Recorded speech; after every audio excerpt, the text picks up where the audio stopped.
En el siglo XII, Mongolia era una región vastísima, increíblemente grande, más de 1.000.000 de kilómetros cuadrados, sin salida al mar y rodeada por los imperios chino y los principados rusos. Era un territorio, como os digo, hermosísimo. La llanura imperaba sobre otras condiciones orográficas.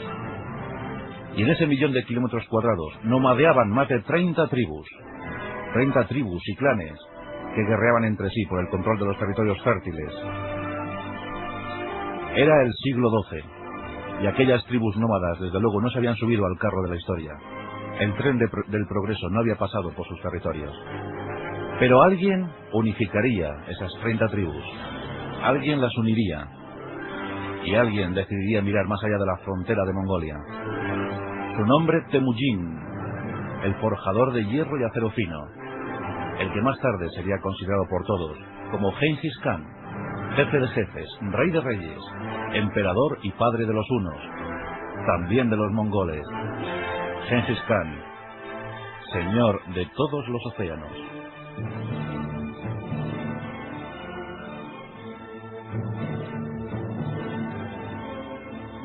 Es curioso averiguar, cuando vemos los datos demográficos, que en ese siglo XII había tanta población en Mongolia como la podemos encontrar hoy en día. La población estimada estaba en torno al 1,5 millones, del 1,5 millones a los 3 millones de habitantes. Era difícil cuantificar, pero esas son las estimaciones más rigurosas. Por tanto, debemos fijar una población de unos 2,5 millones aproximadamente, que es justo la población que tiene Mongolia hoy en día. Pero no estaban unidos. Como ya os he dicho, eran más de 30 tribus, muy guerreras, nómadas, pendientes siempre de la rapiña, de la última lluvia, de la última cosecha, y siempre pendientes de la invasión hacia China, siempre mirando recelosos hacia China. Y en una de esas tribus nacería nuestro protagonista. Bueno, los mongoles fueron considerados por los europeos como tártaros, pero los tártaros era simplemente una tribu más dentro del concepto mongol. Los Kijat, por ejemplo, era la tribu a la que pertenecía nuestro protagonista Temujin. Su padre era el jefe de la tribu, Yesudai. Yesudai era un jefe menor, pero aguerrido, y combatía a sus enemigos ancestrales, los tártaros. Había capturado a uno de esos jefes, y tal valor había presentado ante el campo de batalla ese jefe tártaro, que Yesudai decidió apresarle y no le dio muerte. Se lo llevó como prisionero, casi como prisionero amistoso a su tribu. Curiosamente, ese jefe tártaro se llamaba Temujin. Cuando Yesudai llegó con su horda a la tribu, su mujer, la Madre Nube, así era llamada, con Lul, pues había dado a luz a un hermoso niño de pelo rojizo. Y Yesudai, en honor a ese jefe tan combativo, tan valeroso, tan valiente, decidió, siguiendo la costumbre ancestral de esa tribu, darle el nombre de su enemigo a su propio hijo, a su primogénito. En consecuencia resolvió ponerle Temujin, que viene a significar más o menos forjador del hierro y del acero fino. Y ese es el nombre que desde entonces llevaría el primogénito de Yesudai, Temujin. En contra de lo que pueda parecer, los mongoles no estaban emparentados ni siquiera entroncados con los chinos. Los mongoles era un pueblo cuya mezcla de sangre venía de los iranios y de los turcos. Por tanto, sus rasgos eran bien diferenciados. Se diferenciaban notablemente de sus pueblos vecinos. El caso de Temujin. Temujin era blanco, no tenía los ojos oblicuos rasgados. Era de tez morena y el pelo era rojizo, alto, fornido, bien musculado. Así eran los mongoles. Una calidad de vida, pues, más o menos aceptable para lo que daba la llanura. Pero es curioso averiguar eso, que la imagen que nos ha transmitido la historia de Temujin, de Genghis Khan, no se corresponde con la que realmente era. Y así empezó la historia de Genghis Khan, la historia de Temujin. Corría el año 1167. Otras crónicas, por ejemplo las chinas, lo situarían en el 1162, otros apuntan al 1155. Pero la más fiable, viendo y analizando muchas fuentes, es la de 1167. Temujin apenas tuvo infancia, y no la tuvo por la muerte de su padre. Yesudai había sido invitado a una fiesta mongol, y él había acudido. Eran sus antiguos enemigos, pero en principio nada hacía pensar que la trampa se había preparado. Yesudai se acercó a la tribu, le recibieron de buen grado, le invitaron a la fiesta y posiblemente le envenenaron. Yesudai murió. Por tanto, Temujin se había quedado huérfano a la edad temprana de 9 años. Tan solo tenía 9 años y tan solo tenía a su madre. Porque cuando madre e hijo pidieron ayuda a los lugartenientes del antiguo jefe, los lugartenientes les negaron esa ayuda. Y 2/3 de los Kijat se marcharon de la tribu buscando la protección de otros señores más poderosos, más potentes. Por tanto, Temujin y su madre se quedaron con muy pocos a su lado. Escasísimos efectivos para defender un territorio muy hermoso. Era el territorio del río Non. El río Non está situado a unos 322 kilómetros de lo que es la capital de Mongolia, Ulan Bator. El río Non está muy cerca del lago Baikal. Y desde luego que eran territorios muy fértiles y muy productivos, con agua abundante. Pero Temujin y su tribu había quedado muy mermada. Y Temujin estaba dispuesto a defenderla, pero con muy pocos efectivos. Y muy pronto los jefes locales se enteraron de la escasa fortaleza de Temujin y acometieron la invasión del territorio. Temujin no pudo defender con éxito aquel territorio y tuvo que huir con su madre. Y aquí comienza la leyenda de nuestro héroe. Tuvo que sobrevivir de cualquier manera, pescando, cazando marmotas, su madre recolectaba bayas, pero siempre aferrado a la idea de que algún día gobernaría aquellos territorios. Sí, era muy joven, pero su madre supo inculcarle el genio, el valor y las actitudes necesarias para sobrevivir entre tanta vorágine. Con 13 años podemos ver a un Temujin joven, hermoso, dispuesto y muy fuerte. Dicen que ya presentaba el aspecto de un adulto. Era muy diestro en el manejo de los caballos. Domaba los caballos y los montaba a la perfección. También destacaba en la lucha cuerpo a cuerpo y en el tiro con arco, las grandes disciplinas guerreras de los mongoles. Con 13 años, busca a sus antiguos lugartenientes, a los del Yesudai, y les pide apoyo. Les exige el tributo propio a un Khan. Pero estos, en lugar de darle ese apoyo, le apresan.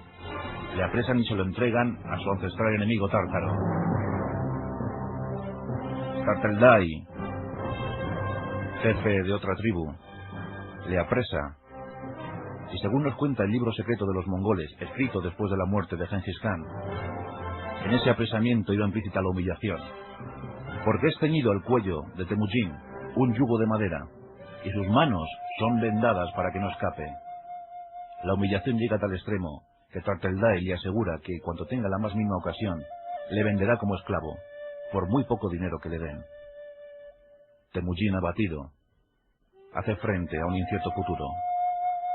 Y aquí cuenta la historia, que en una noche de luna llena, Temujin era vigilado por un centinela.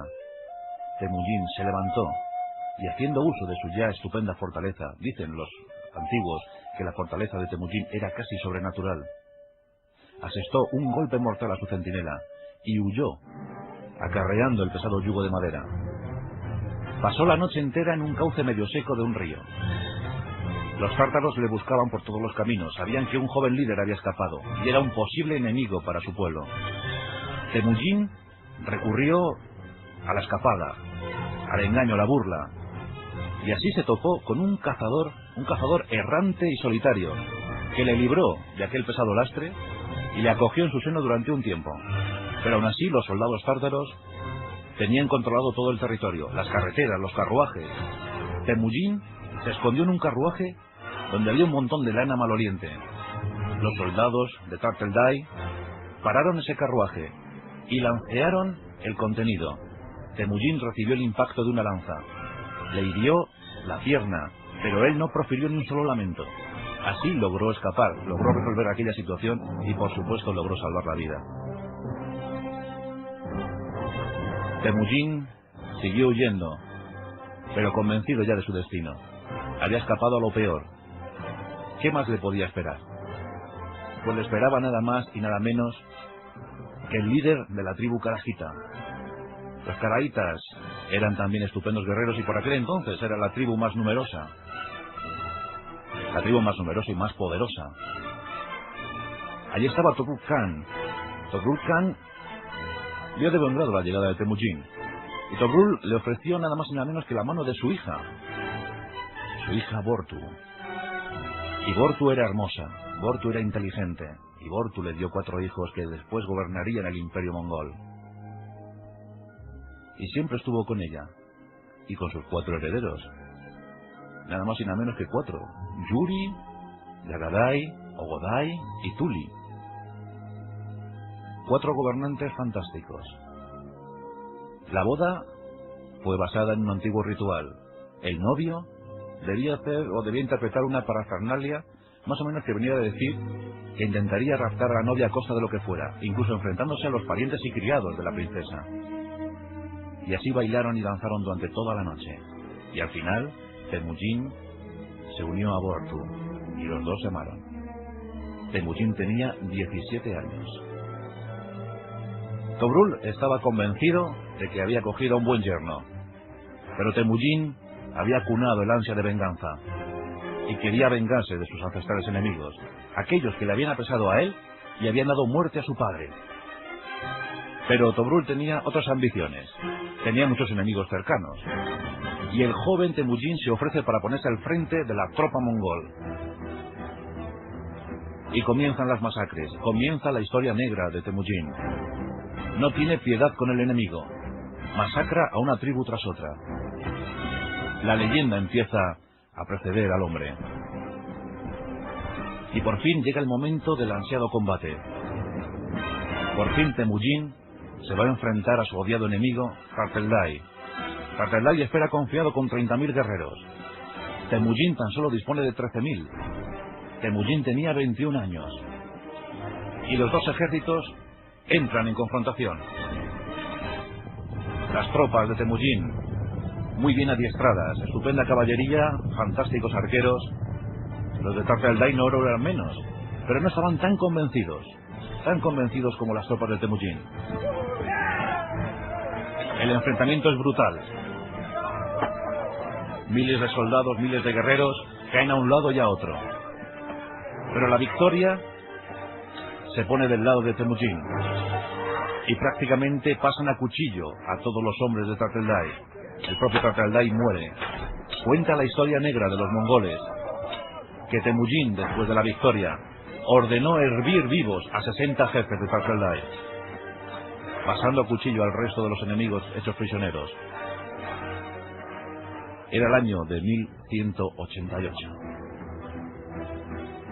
¿Se pararía ahí Temujin? No, ni mucho menos. Sus ojos ya estaban inyectados en sangre. Quería más y más, y ya albergaba la idea panmongólica. Ya quería reunir y unificar a todas las tribus bajo su poder. Su propio suegro empieza a temer a aquel joven líder e impetuoso guerrero. Y Temujin se revuelve contra los que le habían dado cobijo. Temujin rompe la alianza. Y después de haber hecho prisioneros a un montón de tribus, se enfrenta a los caraitas y les vence en 1203. Las tribus son vasallas de Temujin. Miles y miles de mongoles se unen a su idea. Todos quieren luchar bajo el mando de Temujin. Aunque bien es cierto que las tropas mongolas nunca fueron muy numerosas. El máximo número de soldados que llegó a contar Temujin fue de 110.000. No fueron muchos comparados a los que se enfrentó. Pero aquí empieza a desarrollar una de las tácticas más famosas de los mongoles. La táctica de la retirada. Sí, la retirada. Los mongoles siempre luchaban en inferioridad numérica. Por tanto, tuvieron que desarrollar la astucia y el ingenio. Cuando se enfrentaban a un enemigo, y esta táctica la utilizaron siempre a lo largo del periodo vigente de Genghis Khan, los mongoles llegaban a toda prisa y se situaban ante el enemigo. Presentaban la primera línea de combate. Frenaban en seco sus caballos. Les hacían virar. Y una vez hecho el viraje, daban la intención o daban la apariencia de que se retiraban. El enemigo, confiado, rompía las filas y iniciaba iniciaba la caza. Intentaban cazar y matar el mayor número posible de mongoles.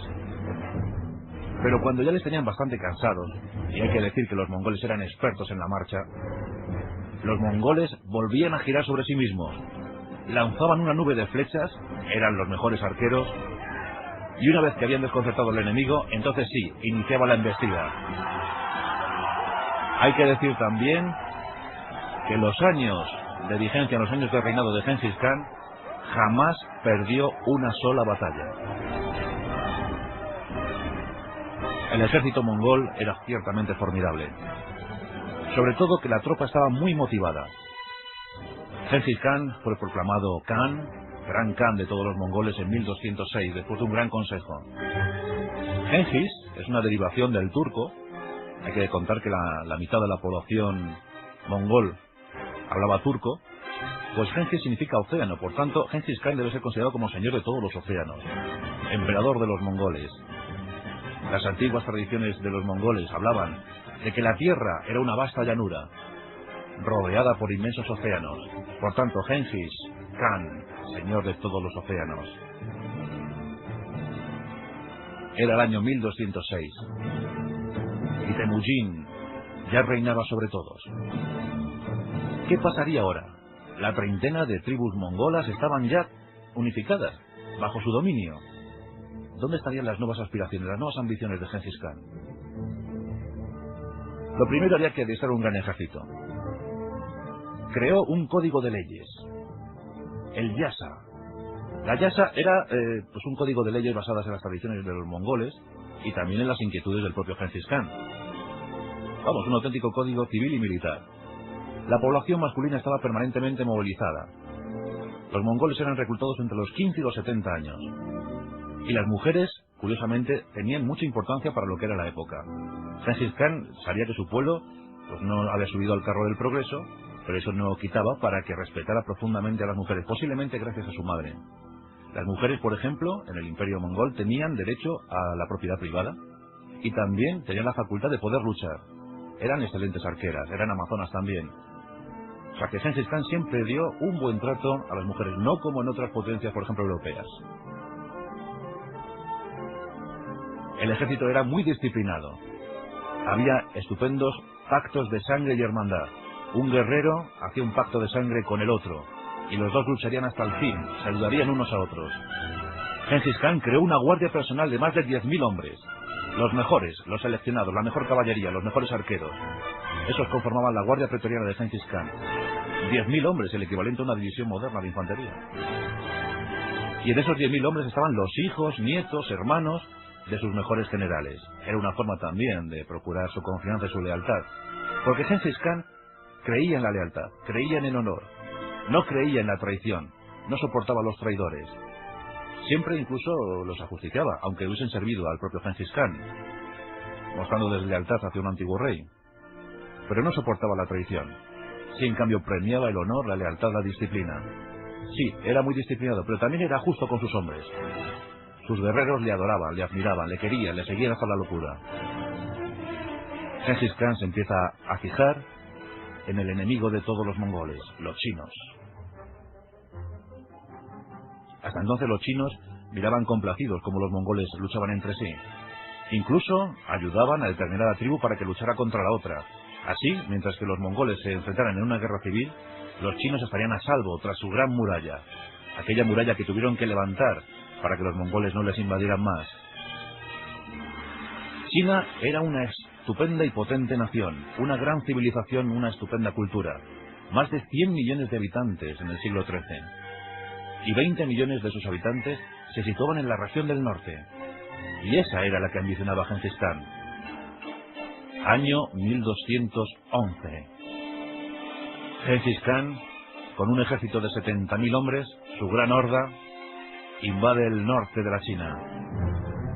La muralla no es suficiente para parar el avance de los mongoles. Genghis logra abrir una de las puertas de la muralla y por esa entra como una riada toda la horda de los mongoles. No hay oposición posible. Uno tras otro van cayendo los generales chinos. No hay ejércitos que puedan parar el avance de Genghis Khan. Y pronto somete a su dominio toda la provincia. Llega a conquistar Pekín. Hasta entonces, Los mongoles se detenían ante las murallas, no sabían combatir, no sabían asediar. Pero Gengis Khan era muy intuitivo y sobre todo muy astuto. No sabían asediar. ¿Y qué hicieron en consecuencia? Contratar. Empezaron a contratar ingenieros militares. Esos ingenieros eran muy bien pagados. Llegaban de cualquier punto de la tierra, de Afganistán, de Irán, de la antigua Persia, vaya. También de la India, también del Turquestán. Y esos ingenieros militares adiestraron a los mongoles y les enseñaron a utilizar las tácticas guerreras. También aprendieron las de los chinos. Aprendieron a utilizar las catapultas. Utilizaron la pólvora. Construían túneles subterráneos. En esos túneles llevaban pólvora y hacían explosionar las murallas. Lanzaban bolas de fuego impregnadas de nafta. Provocaban los incendios de las ciudades. Lanzaban también bloques pétreos de 45, 55, 65 kilos. Y así los mongoles fueron llegando y tomando las ciudades una tras otra. Muchas veces el propio Gengis Khan, sabedor de que tenía pocos efectivos, masacraba una ciudad y dejaba escapar a unos pocos supervivientes.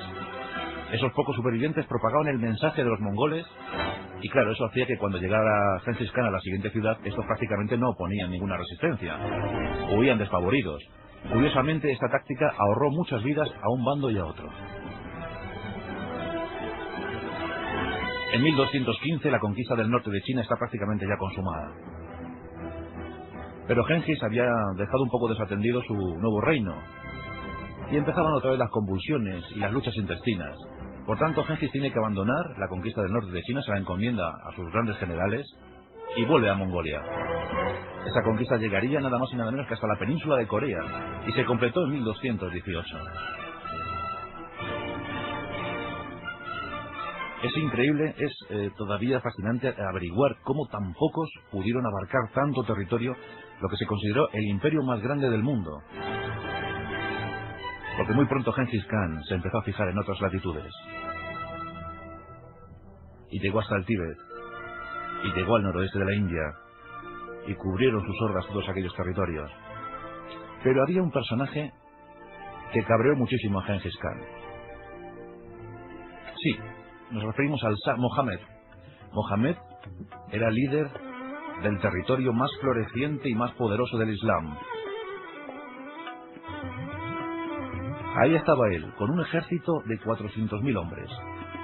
Y su territorio abarcaba Irak, Irán y también el Turquestán. Era un territorio impresionante, floreciente y rico. Y sobre todo con un estupendo ejército. Gengis envió una caravana que en principio iban a comerciar, pero seguramente eran espías. Y el Shah Mohammed no esperó ni siquiera una explicación y ordenó matar a todos, 450 muertos. Esta noticia llegó a indignar a Gengis Khan y envió un mensajero para pedir explicaciones. La respuesta del Shah Mohammed fue la misma, ordenó decapitar al mensajero. Y esto sí que no lo pudo soportar Gengis Khan, porque Gengis Khan pensaba que cualquier diplomático era sagrado, no se podía tocar. Un diplomático nunca debía morir a manos de un presunto enemigo. En consecuencia, Gengis Khan reclutó una nueva horda y lanzó una embestida como jamás vieron los tiempos. Era el año de 1219 y dicen que la matanza llegó a extremos inimaginables. Los cronistas árabes, que eran bastante meticulosos y escrupulosos en sus narraciones, nos hablan de auténticas matanzas, horribles masacres. La ciudad de Bucarat, la ciudad de Urmar y sobre todo la bellísima ciudad de Samarcanda. La ciudad de Samarcanda tenía 200.000 habitantes. Gengis Khan la dejó reducida a cenizas. Pero eso sí, antes tuvo a bien reclutar los 30.000 mejores artesanos, herreros, funcionarios, ingenieros de la ciudad. Y esos 30.000 se los llevó para su reino, para su recién fundada ciudad, su capital, Karakorum. Gengis Khan siguió avanzando y aquel imperio fue doblegándose. Los musulmanes no sabían qué hacer. En una batalla, el Shah Mohammed perdió 160.000 hombres. Los arqueros mongoles eran invencibles, disparaban unas flechas certerísimas, pero también utilizaban la guerra psicológica. porque cuando avanzaban, una nube inmensa se podía ver a varios kilómetros de distancia. Y aquí hablamos de una de las claves para el éxito de los mongoles: sus caballitos, los caballitos del desierto de Gobi. Eran caballos feos, sí, eran pequeños, eran de escasa alzada, de patas muy cortas, pero terriblemente resistentes. Y los mongoles avanzaban con esos caballos. Cada soldado, cada guerrero avanzaba con el suyo propio y además utilizaba otros 4, porque detrás de la horda de los mongoles iba una estupenda manada de caballos. Miles de caballos les acompañaban. Así, en pocos días, 4 o 5 días, podían completar 1000 kilómetros. Aquellos caballos eran fantásticos, y sus jinetes aún más. Cuentan que llevaban su propia comida, claro, porque llevaban el stick tartag, la carne cruda, con invento de ellos, claro. Debajo de la montura le ponían un trozo de carne cruda y a lo largo de los días iba macerando. Era un bocado exquisito. Eso ya lo hacían los hunos.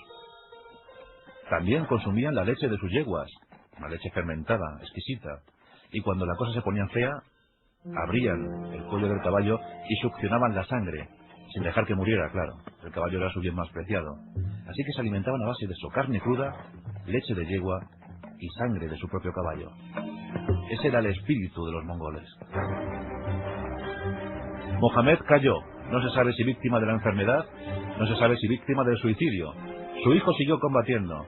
Genghis Khan le perdonó la vida diciendo que ojalá este hijo hubiese tenido mejor padre. Y siguió avanzando por el sur de Rusia, a sus anchas. Nadie oponía resistencia. Los rusos lo intentaron, reuniendo un ejército de 80.000 hombres. Genghis avanzó con una horda de 20.000 y los abatió. Llegó hasta el Danubio, se enfrentó a los búlgaros, a los húngaros, a los caballeros teutónicos. Imposible. Nadie pudo vencer, nadie pudo controlar el avance de Genghis Khan. Y así, invicto, se retiró. Y se retiró para volver a su Karakorum querido. ¿Qué le esperaba en Karakorum? Pues le esperaba la gobernación de su imperio y un asunto que había quedado pendiente de resolver. En 1219, cuando aquel irredento Shah Muhammad se había sublevado al poder de Genghis Khan, él pidió ayuda a un viejo reino, un reino vasallo suyo, el reino de Cinsia. Y los de Cinsia habían prometido ser vasallos y habían prometido pagar tributo, pero en 1219 Genghis Khan les pidió soldados para emprender la nueva acción. Y estos dijeron: si no eres capaz de utilizar tus soldados, no mereces ser Khan. No necesitan nuestros soldados. Eso Genghis por el momento no lo tomó en cuenta, pero lo guardó en la reserva. Y volvió para masacrar ese reino. Y cuando se encontraba inmerso en esa campaña y pensando en conquistar definitivamente toda China, llegó la hora trágica para Genghis Khan. Tenía 60 años. Y aquí cuenta el libro secreto de los mongoles, que murió víctima de un accidente de caza cuando se disponía a cazar asnos salvajes. La historia posiblemente nos dice otra cosa, y es que muriera víctima de la enfermedad, posiblemente el tifus. El tifus puede ser la causa de la muerte de Genghis Khan. Era el 18 de agosto de 1227. Tenía 60 años y estaba rodeado por los 3 herederos que le quedaban, porque Yuri había fallecido anteriormente. Ogodai sería elegido como Gran Khan, como el sucesor, pero Tuli le daría nietos estupendos como Kublai, que después gobernaría China, sería el primer emperador de origen mongol que llegara al trono de China. Y había muerto. Y aquí entramos en otra de las leyendas fascinantes en torno a Genghis Khan. La muerte de Genghis y el entierro de este, una tumba de la que todavía nada se sabe. Algunos chinos afirman haberla encontrado en su lugar natal. Bueno, pero lo cierto es que cuando murió fue enterrado en el más riguroso de los secretos. Se cuenta que se sacrificaron 40 doncellas y 40 de sus mejores caballos. Y que una vez enterrado, la comitiva también se suicidó. Y después de todo esto, fueron escogidos 1000 jinetes que pasaron sobre la tumba de Genghis Khan para que quedara para siempre en el olvido. Esto dicen que fue cerca del monte Altai, uno de los grandes montes de Mongolia. Y desde entonces, allí reposa, quién sabe, Genghis Khan, señor de todos los océanos. Según el Washington Post, el personaje más relevante y más influyente del segundo milenio. Sus hordas arrasaron desde la península de Corea hasta el Danubio, y fueron invencibles y marcaron uno de los siglos más trágicos y más conmovedores de toda la humanidad, el siglo XIII. porque después llegaría Ogaiday Khan. Y Ogaiday Khan también arrasó Europa. Y dicen que cuando murió Ogaiday Khan, los mongoles se retiraron de Europa y no la arrasaron porque vieron tan insignificantes a esos europeos que desestimaron la posibilidad de la invasión y que la dejaron para otro mejor momento. Afortunadamente nunca llegó a producirse, pero se retiraron invictos. Jamás nadie les pudo vencer. El siglo XIII se consumaría con la llegada al poder de Kublai Khan, aquel que, según cuentan las crónicas, entró en contacto con Marco Polo. Pero Genghis Khan aportó grandes cosas, por ejemplo el sentimiento de unidad a toda una nación. Asumió que había otras civilizaciones más poderosas intelectualmente que la suya, y por tanto se integró en ellas, aprendió todo lo que tuvo que aprender, contrató a la gente necesaria para que su pueblo subiera, creciera, dio un trato de igual a las mujeres. Y eso hay que contarlo, sobre todo en el siglo XIII. Pero nos quedamos con la figura del caballero mongol. Nos quedamos con la figura del jinete, del mejor jinete de todos los tiempos. Con su pony mongol, el pony del desierto de Gobi, lanzando sus flechas imparables, utilizando esas espadas gigantes de 1,5 metros de las que hablaban los chinos, y con esas alturas. Y aquel hombre blanco de tez morena, de pelo rojizo, de fuerza sobrenatural, llamado Temujin, Genghis Khan, el señor de todos los océanos.